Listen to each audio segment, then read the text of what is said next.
আমরা যে কথাগুলো শুনবো সেগুলো আমরা আমল করার চেষ্টা করবো ইনশাআল্লাহ। ওই যে গল্প শোনেন নাই, নানা আর নাতিয়ে ওয়াজ শুনে গেছি, কি বলেন? ওয়াজ শুনে যাওয়ার পরে মাঝখানে নদী পার হওয়ার সময় বক্তা সাহেব ওয়াজ করছে যে ফরজ তরফ করা যাবে না, কিন্তু নানা নদী পার হওয়ার জায়গায় খাড়া নাংটি পিন্দিছে। তা নাতি কয়, নানা ব্যাপার কি? এই তো ওয়াজ শুনে আসলেন, বক্তা সাহেব ওয়াজ করলো যে ফরজ তরফ করা যাবে না। তা বলছে, নানা বলছে, নাতি রে, আমি তো ওই মানে নদীর ওই পারের ওয়াজ ওই পারে রেখে দিয়ে আসছি, আর তুই নদীর ওয়াজটা ওই নদীর ওপারের ওয়াজ বাড়ি পর্যন্ত নিয়ে যাচ্ছিস। তা আমাদের সমাজও কিছু লোক আছে, তারা ওয়াজ শুনিয়ে আসছে, ওয়াজ শুনিয়ে আসে না, ওই দেখেন বাইরে আড্ডা দিয়েছে।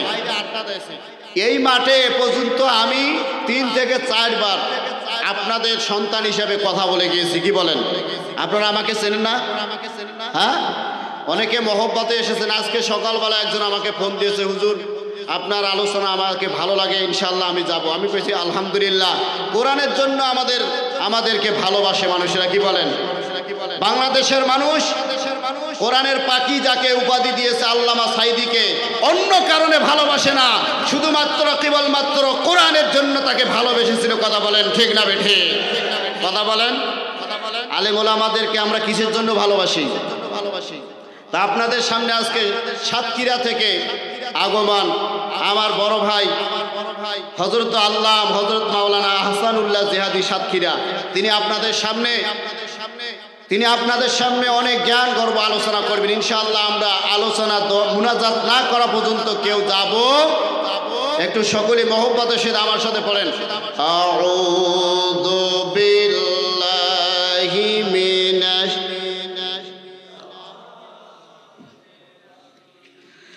বিসমিল্লাহির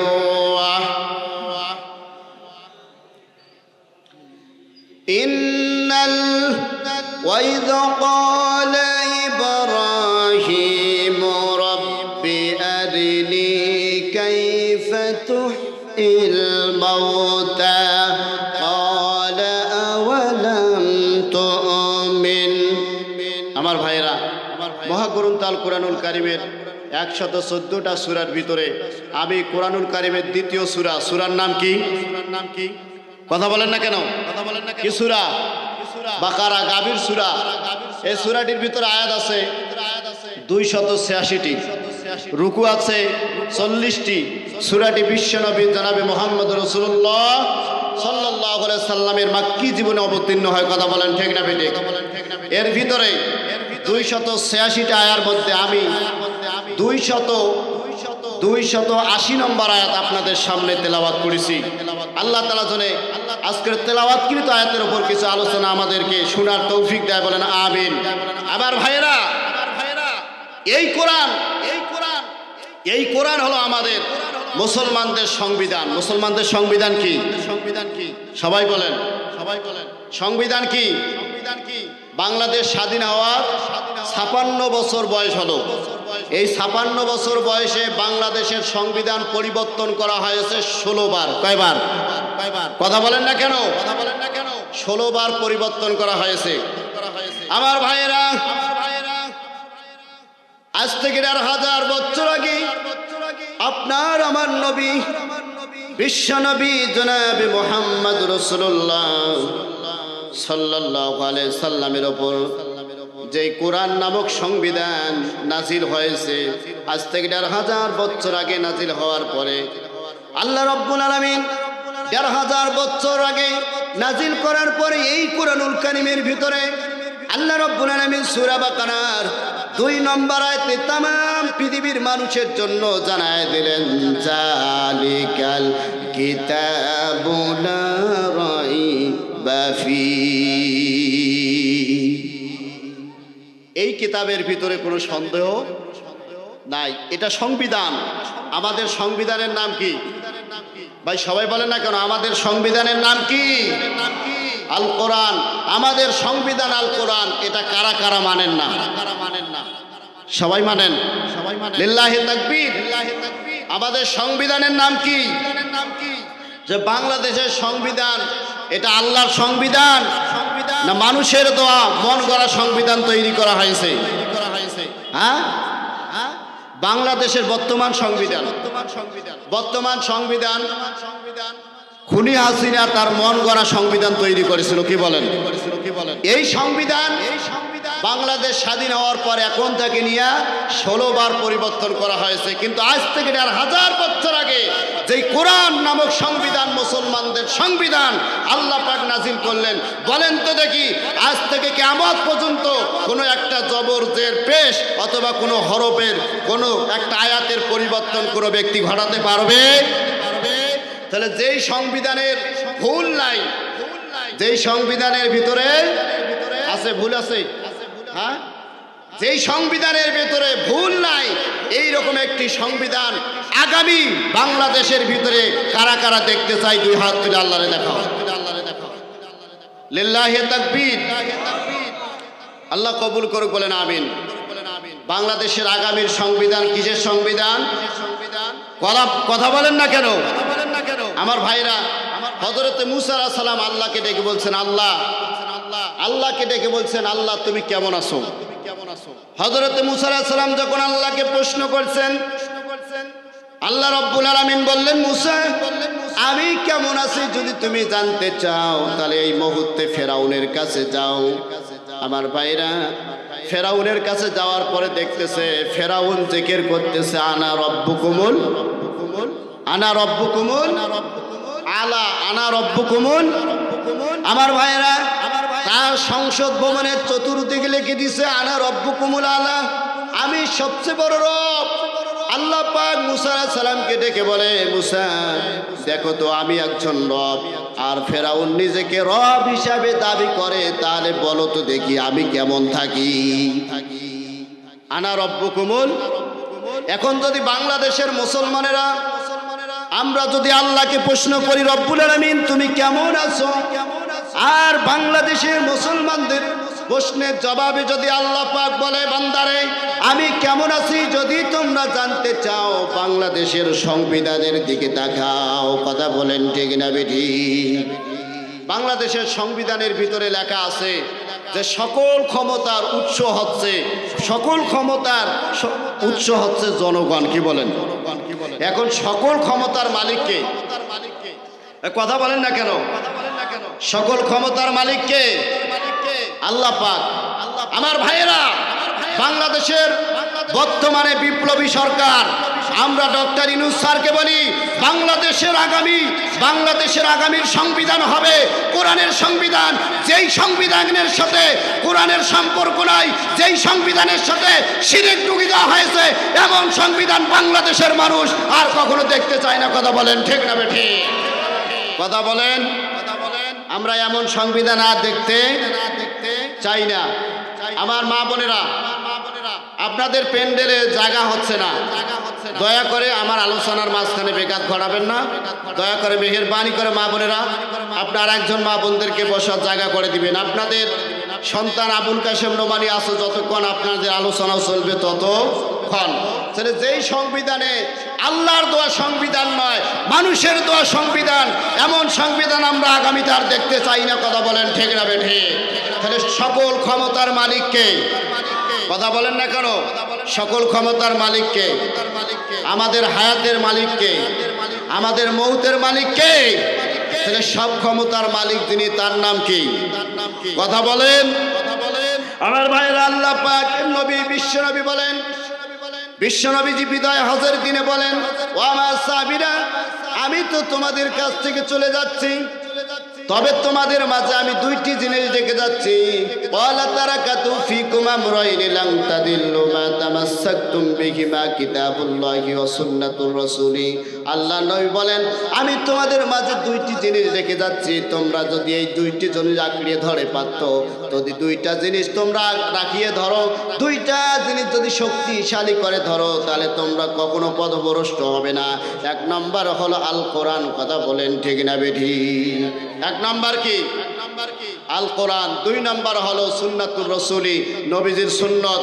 আল কোরআন আর নবীর সুন্নত যদি বাংলার মুসলমানেরা যদি আঁকড়িয়ে ধরে, ভারত, আমেরিকা, বাংলাদেশ নয় গোটা পৃথিবীর যত নাস্তিক মুরতাদরা আছে, বাংলাদেশের শুধু নয় গোটা পৃথিবীর নাস্তিক মুরতাদরা মুসলমানদের পায়ের জুতার তলে পড়ে থাকবে। কথা বলেন ঠিক না বেঠিক?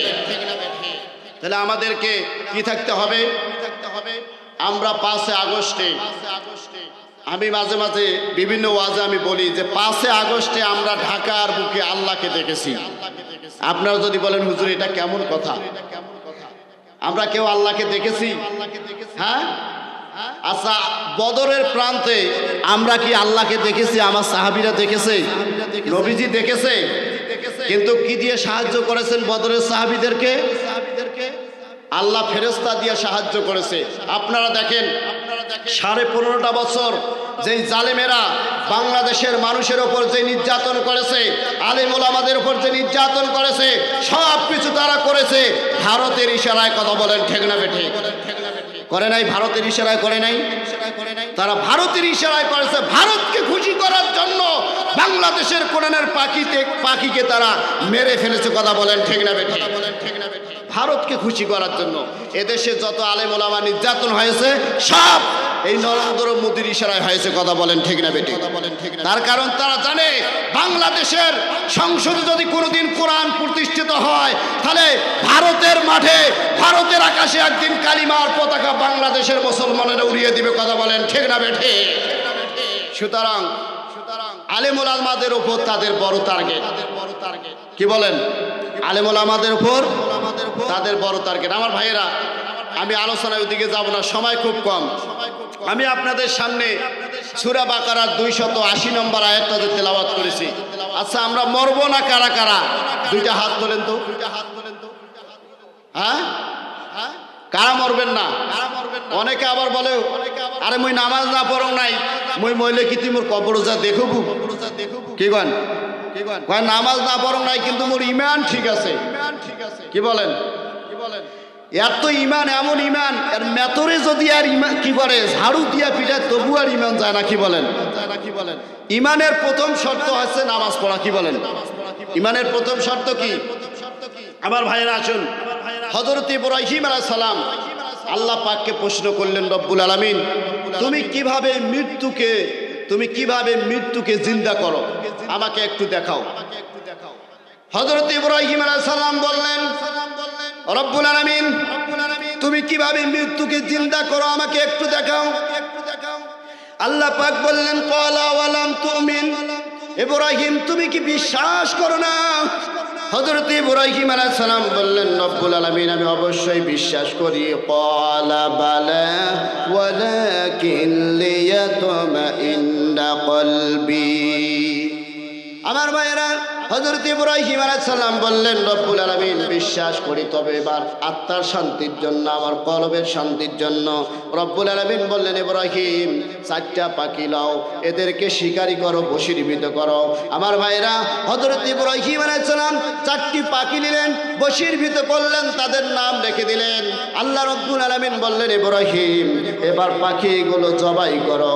আমার ভাইরা, পাখিগুলো জবাই করার পরে হযরত ইব্রাহিম আলাইহিস সালামকে রব্বুল আলামিন বললেন, পাখির মাংসগুলো একখানে মিশ্রিত করো। আলা কুল্লি জাবালিন, তোমার সামনে যে পাহাড় দেখা যায়, পাহাড়ের মধ্যে পাখির মাংসগুলো ছুঁড়ে মেরো।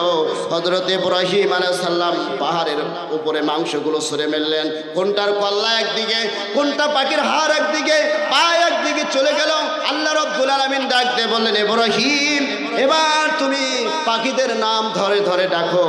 হযরত ইব্রাহিম আলাইহিস সালাম পাখিগুলোর নাম ধরে ধরে ডাকলেন। ডাকার সাথে সাথে মৃত্যু পাখিগুলো জিন্দা হয়ে হযরত ইব্রাহিম আলাইহিস সালামের কাছে চলে আসলেন। বলেন সুবহানাল্লাহ। তার মানে মৃত্যু আমাদের হবে, এই মৃত্যুর হাত থেকে কেউ রেহাই পাওয়া যাবে। আল্লাহ রাব্বুল আলামিন বলেন, ওয়ালি কুল্লি উম্মাতিন আজাল ফাইদা জা আজালুহুম লা ইস্তাখিরুনা সাআতাও ওয়া লা ইস্তাকদিমুন। আল্লাহ আল্লাহ পাক বলেন প্রত্যেক জাতির একটি নির্দিষ্ট সময় আছে, যখন তার নির্দিষ্ট সময় চলে আসবে মৃত্যুর হাত থেকে কেউ পালাতে পারবে না। মৃত্যুর হাত থেকে পালাতে চাইলে কেউ পালাতে পারবে। যখন সময় শেষ হবে কেউ আর এক সেকেন্ডও পৃথিবীতে বেঁচে থাকবে না। তাহলে সম্মানিত ভাইয়েরা, মৃত্যু আমাদের অনিবার্য হবে। আল্লাহ রাব্বুল আলামিন বলেন মিনহা খলাকনাকুম, বলেন মিনহা খলাকনাকুম ওয়া ফিহা নুঈদুকুম ওয়া মিনহা নুখরিজুকুম তারাতান উখরা। আল্লাহ পাক বলেন বান্দারে, আমি তোমাকে মাটি হইতে সৃষ্টি করিয়াছি, ইয়াতে তোমাদেরকে ফেরায় দেব এবং ইয়া হইতে পুনরায় আমি আল্লাহ তোমাদেরকে বের করব। কথা বলেন ঠিক না বেঠিক? তাহলে মৃত্যু অনিবার্য। এখন বলেন মরার আগে আমাদেরকে পূর্ণাঙ্গ মুসলমান হওয়া লাগবে কিনা? কথা বলেন, কথা বলেন আমার ভাইরা, মরার আগে মুসলমান হওয়া লাগবে কিনা? আমরা তো বাংলাদেশের মানুষ মরার পরে মুসলমান হই, কি বলেন? মরার আগে পাঞ্জাবি জুব্বা টুপি এলে ভালো লাগে না, দাড়ি ভালো লাগে না, আলেমদেরকে ভালো লাগে না।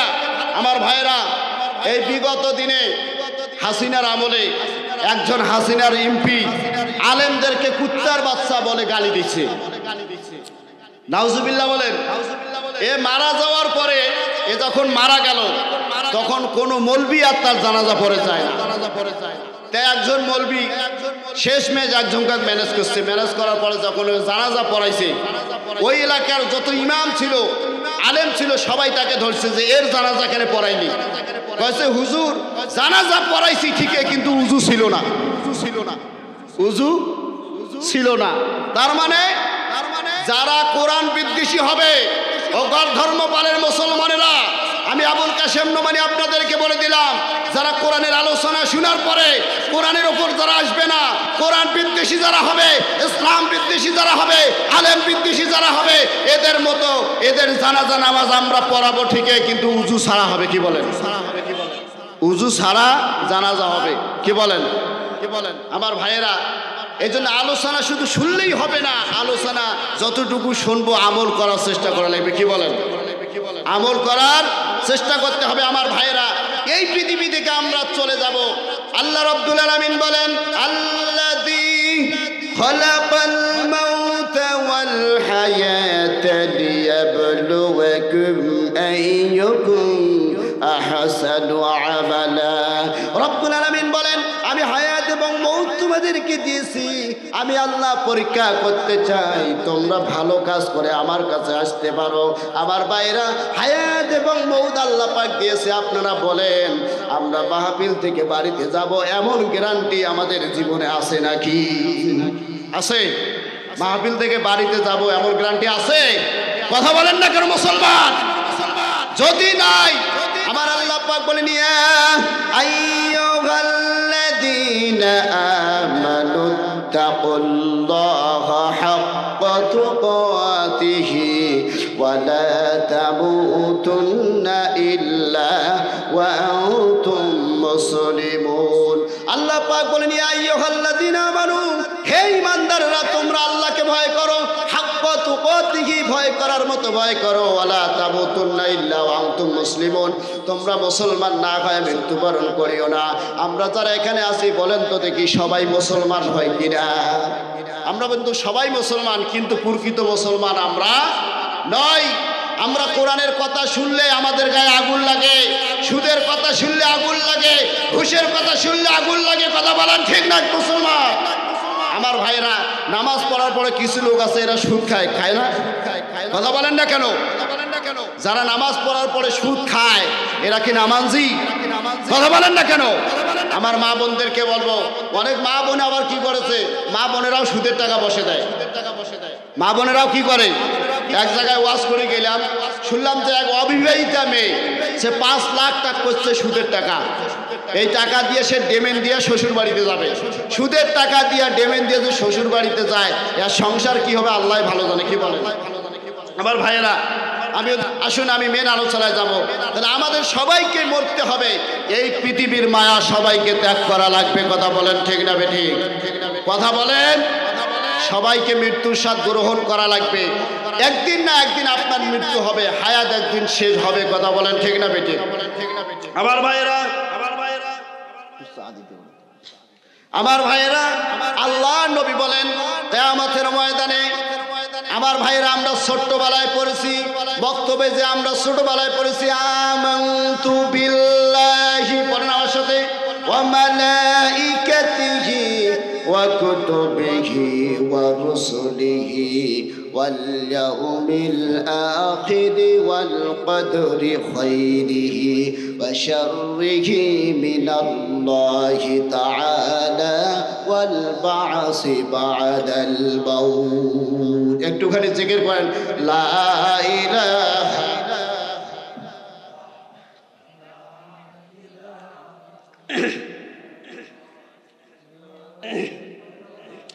লা ইলাহা ইল্লাল্লাহু মুহাম্মাদুর রাসূলুল্লাহ। আমার ভাইরা, আল্লাহর নবী বলেন এই পৃথিবী থেকে যেদিন আমরা চলে যাব, আমাদেরকে একদিন হাসরের ময়দানে উপস্থিত হওয়া লাগবে। কথা বলেন ঠিক না বেঠিক? হাসরের ময়দানে উপস্থিত হওয়া লাগবে না? আমার ভাইয়েরা, দুনিয়ায় আমরা কি করেছি না করেছি, কিয়ামতের ময়দানে সেটার ভিডিও ফুটেজ আমাদেরকে দেখা হবে। কি বলেন?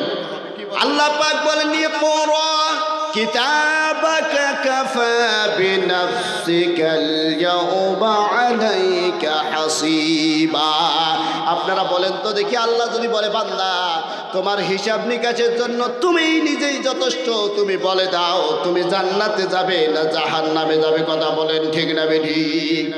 মাহফিল শুনে যাওয়ার পরে আপনার যখন ঘুম আসবে, ঘুমের মাঝে আপনি চোখ দুইটা যখন বন্ধ করবেন, আমার ভাইরা চোখ দুইটাকে বন্ধ করে যখন আপনি বিবেকটাকে প্রশ্ন করবেন, বিবেক রে আমি সারাটা দিন কত গুনাহ করেছি, বিবেকটা বলতে পারবে কিনা? নিজের হিসাবের জন্য নিজেই যথেষ্ট। আমরা যখন মারা যাই তখন সবার সামনে হুজুররা বলে এই লোকটা কেমন ছিল, আমরা সবাই বলি ভালো ছিল। কি কন? হ্যাঁ, এই এমন ভালো ছিল, এই চেয়ারম্যান থাকাতে জনগণের হক মারি খাইছে, সুদ খাইছে, ঘুষ খাইছে, মানুষের চাকরি দিছে, ঘুষের টাকা নিছে, নেয় নাই। আজ মারা গেছে, সবাই মিলে ভালো সার্টিফিকেট দিলাম। কি বলেন? আচ্ছা, আমরা যখন বলি যে সবাই মিলে বলি এই লোকটা খুব ভালো ছিল, আপনাদের কথার উপর ভিত্তি করি আল্লাহ কি কইবে ভালো ছিল? অনেকে বলে যে 10 যেটা কয় আল্লাহ সেটা কয়, নাউজুবিল্লাহ বলেন। মা বোনেরা সবচেয়ে বেশি কথাটা বলে। মা বোনরা যদি কথা বলতে বলতে যদি জিটি আনা ঠিক ঠিক করে তো কাছে এইটাই সত্য। কি বলেন? কয় কি এটাই সত্য। অথচ জিটিকে রাসূল সাল্লাল্লাহু আলাইহি ওয়াসাল্লাম কি দিয়েছেন? বদদোয়া দিয়েছেন, জিটিকে মেরে ফেলতে বলেছেন। অথচ আমরা জিটি যদি বলে ঠিক ঠিক, আমরা ওইটাই ঠিক। কি বলেন? আমার ভাইয়েরা, আল্লাহর নবী বলেছেন, আমার ভাইয়েরা যেই কথাটা বলতেছিলাম, আল্লাহ সেদিন বলবে না সবাই যদি আপনারা বলেন ভালো, আল্লাহ কিন্তু ভালো বলে এটারে চালায়া দেবে না। আমার ভাইয়েরা, আমরা মিথ্যা কথা বলি, আমরা ইমামতি করি, আমরা মিথ্যা কথা বলি। সুদখোর যদি মারা যায়, ঘুষখোর যদি মারা যায়, যদি কোরআনের বিরোধিতা যারা করেছে এইরকম মুসল্লি যদি মারা যায়, আমরা কবরে নামানোর সময় বলি বিসমিল্লাহি ওয়া আলা মিল্লাতি, আল্লাহর নামে রসুলের দরে তোরে ছেড়ে দিলাম। আরে এত বেঁচে থাকতে আল্লাহ এবং রসুলকে চায় নাই, মরা মানুষও আল্লাহ নিয়ে কি করবে? কত মৃত্যু মানুষও আল্লাহ এবং রসুল গ্রহণ করবে? এ ভাই কথা বলেন না কেন? কথা বলেন না কেন? তাহলে আমরা বলি বিসমিল্লাহি ওয়া আলা মিল্লাতি রাসূলিল্লাহ, আল্লাহর নামে রসুলের দলে তোরে ছেড়ে দিলাম। আচ্ছা, আমরা মিথ্যা কথা বললাম না? এই লোকটা তো মসজিদের ক্যাশিয়ার ছিল, এই ইমাম সাহেবকে কথায় কথায় হুমকি দিয়েছে। কথা বলেন ঠিক না বেঠিক? ইমাম সাহেব যদি সুদের ওয়াজ করতে থাকে, ইমাম সাহেব আমার বিরুদ্ধে ওয়াজ। কি বলেন? হ্যাঁ, যে সকল ইমাম সাহেব আমার ভাইয়েরা এখানে আছেন, মসজিদে হক কথা বলবেন। যদি কোনো আওয়ামী লীগের দালাল মসজিদ মাদ্রাসার সভাপতি ক্যাশিয়ার হয়, ওরে জুতা পিটা করে মসজিদ থেকে বের করে দেওয়া হবে। কথা বলেন ঠিক না বেঠিক? কারা কারা রাজি আছো? দুই হাত তুলে আল্লাহর এলাকা। মসজিদে কার কথা হবে? এক আল্লাহর কথা হবে। মসজিদে কাউকে ভয় করে কথা বলা যাবে না, এক মসজিদে আল্লাহর ভয় করে কথা বলতে হবে। আল্লাহর হক কথা বলতে গিয়া কোরআনের পাখি বাতিলের কাছে মাথা নত না করে বাংলার জমিনে শাহাদাত বরণ করেছে। আমরা শাহাদাত বরণ করতে রাজি, বাতিলের কাছে মাথা নত করতে রাজি নাই। মুসলমানেরা কথা বলেন ঠিক না বেঠে? আমার ভাইয়েরা, বাতিল যখন ফেরাউনের রূপ ধারণ করে এবং বাতিল যখন ফেরাউনের রূপ ধারণ করে এসেছিল, হক হক এসেছিল হযরত ইব্রাহিম মুসা আলাইহিস সালামের রূপ ধারণ করে। বাতিল যখন নমরুদের রূপ ধারণ করে এসেছিল, তখন হক হক হযরত ইব্রাহিম আলাইহিস সালামের রূপ ধারণ করে এসেছিল। বাতিল যখন আবু জাহেলের রূপ ধারণ করে পৃথিবীতে এসেছিল, তখন হক হকের আওয়াজ নিয়ে এসেছিল। হক এসেছিলেন হযরত মুহাম্মদ রাসূলুল্লাহ সাল্লাল্লাহু আলাইহি সাল্লাম।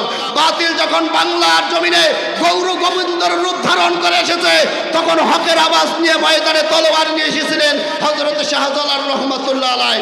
বাতিল যখন বাংলার জমিনে আওয়ামী লীগের রূপ ধারণ করে এসেছে, বাতিল যখন বাংলাদেশে হাসিনার রূপ ধারণ করে এসেছে, হকের আওয়াজ নিয়ে কোরআনের পাখি শহীদ আল্লামা সাইদি হুজুর এসেছিলেন হকের আওয়াজ নিয়ে। কথা বলেন ঠিক না বেঠে?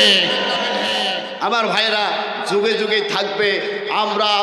আমরা ভাগ্যবান যদি আমরা কোরআনের সৈনিক হতে পারি। কথা বলেন ঠিক না বেঠে?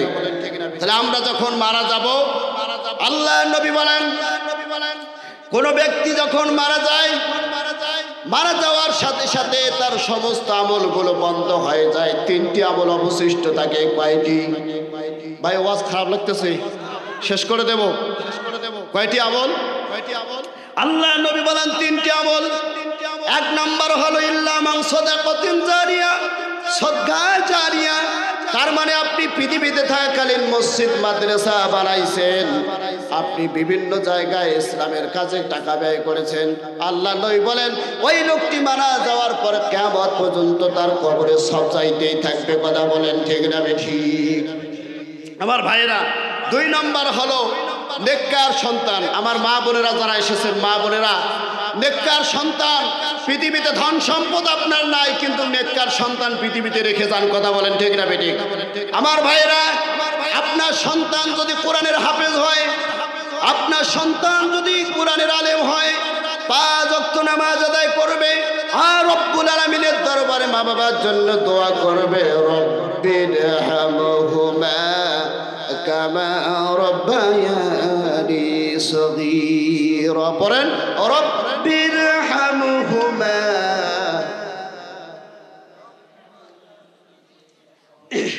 আমার ভাইরা, নেককার সন্তান মা বাবার জন্য দোয়া করবে। আমার মা বোন যারা এসেছেন, ও আমার মায়েরা, ও আমার বোনেরা, আপনাদেরকে বলি, সন্তান যখন পৃথিবীতে আসে, আসার সাথে সাথে সন্তান যখন কথা বলে, সন্তানকে কোরআনের আলোচনা, কোরআন আপনারা শিখাবেন। আমার ভাইয়েরা, 3 নম্বর হলো উপকারিতা এলেম, কোরআনের এলেম। আমরা নিজেরাও কোরআন পড়বো, আমাদের ছেলে মেয়েদেরকে কোরআনের হাফেজ আলেম বানাবো। আমার ভাইরা, কারা কারা নিজের সন্তানকে কোরআনের হাফেজ আলেম বানাতে চান? 2 হাত তুলে আল্লাহরে দেখাও। আল্লাহ কবুল করুক, বলেন আমিন। আমি আলোচনা শেষ করে দেবো। আমার ভাইরা, নবীজি বলেছেন কিয়ামতের ময়দানে 7 শ্রেণীর লোককে তার রহমতের ছায়া আশ্রয় দান করবে। কয় শ্রেণী? ভাই সবাই বলেন, কয় শ্রেণী? عن أبي هريرة رضي الله تعالى عنه قال النبي صلى الله عليه وسلم قال 7 أذلهم الله في ظله يوم لا ظل إلا ظله إمام عادل। আমার ভাইরা, আল্লাহ নবী বলেন কিয়ামতের ময়দানে, কঠিন মুসিবতের দিনে, মা যখন সন্তানকে ভুলে যাবে, সন্তান যখন মাকে ভুলে যাবে, হাসরের ময়দানে মানুষগুলো যখন পানি পানি বলে চিৎকার করবে, রব্বুল আলামিন বলেন ওই কিয়ামতের ময়দানে আল্লাহ রব্বুল আলামিন 7 শ্রেণীর লোককে তার রহমতের ছায়া আশ্রয় দান করবে। 1 নম্বর হলো ইমামুন আদাল। কয় নম্বর? 1 নম্বর ইমামুন, ন্যায়পরায়ণ বাদশা। ভাই ওয়াজটা মুখস্থ করেন। 1 নম্বর কি? ন্যায়পরায়ণ বাদশা। আমার ভাইরা, ন্যায়পরায়ণ বাদশা কারা ছিল? হযরতে আবু বকর, হযরতে ওমর, হযরতে উসমান, হযরতে আলী রিদওয়ানুল্লাহি তাআলা আজমাইন, তারা ছিল ন্যায়পরায়ণ বাদশা। তাদের মতো ন্যায়পরায়ণ বাদশা যুগে যুগে যারা ছিল, আল্লাহ রাব্বুল আলামিন কিয়ামতের ময়দানে কঠিন মুসিবতের দিনে মা যখন সন্তানকে ভুলে যাবে, সন্তান যখন মাকে ভুলে যাবে, স্ত্রী যখন স্বামীকে ভুলে যাবে, স্বামী যখন স্ত্রীকে ভুলে যাবে, ওই কঠিন মুসিবতের দিনে রব্বুল আলামিন আল্লাহ পাক বলেন ওই সমস্ত ন্যায়পরায়ণ বাদশাদেরকে তার রহমতের ছায়াশ্রয় দান করিবে, বলেন আমিন। এক নম্বর হলো ন্যায়পরায়ণ বাদশা। দুই নম্বর হলো ওয়াশাবুন নাশা ফি ইবাদাতিল্লাহ, যৌবনে আল্লাহর ইবাদতকারী যুবক। আমার ভাইরা, যে সমস্ত যুবক ভাইরা এখানে উপস্থিত আছো, যুবক ভাইরা, আমরা তো যুবক বয়সটা শেষ করে দিয়েছি।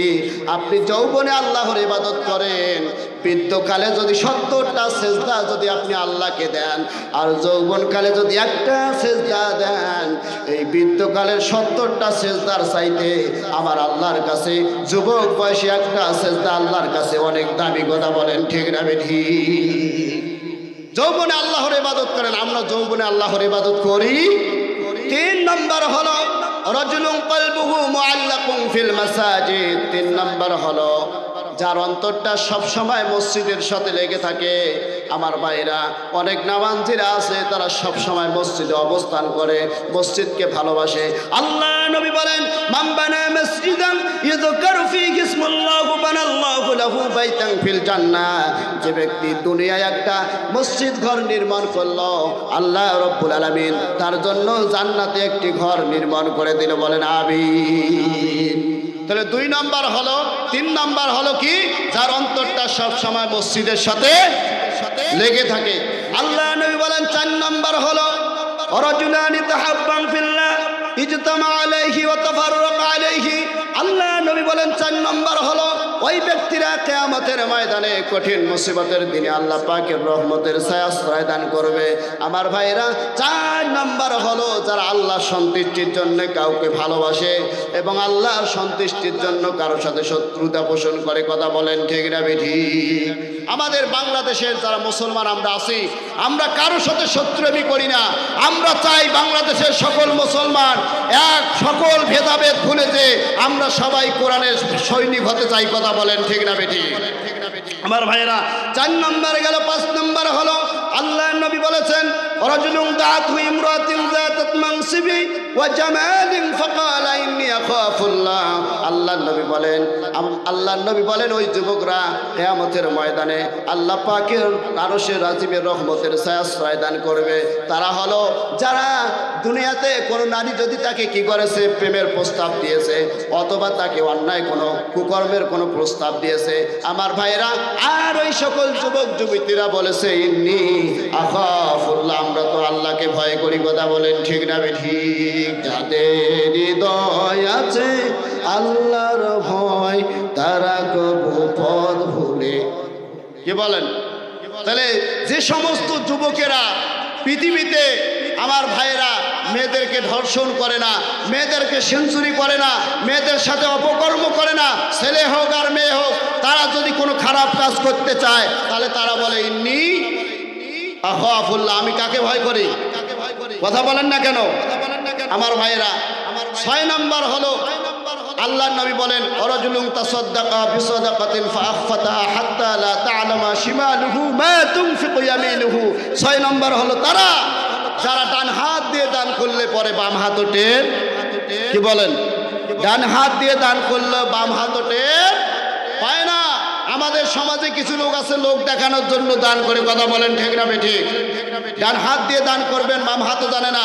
7 নম্বর হলো রাজুলুন যাকারাল্লাহ খালিদান ফাফাতাত আইনা। 7 নম্বর হলো যারা একা একা গভীর রাতে 2 চোখের পানি ফেলে আল্লাহর কাছে কাঁদে, কথা বলেন ঠিক না ঠিক?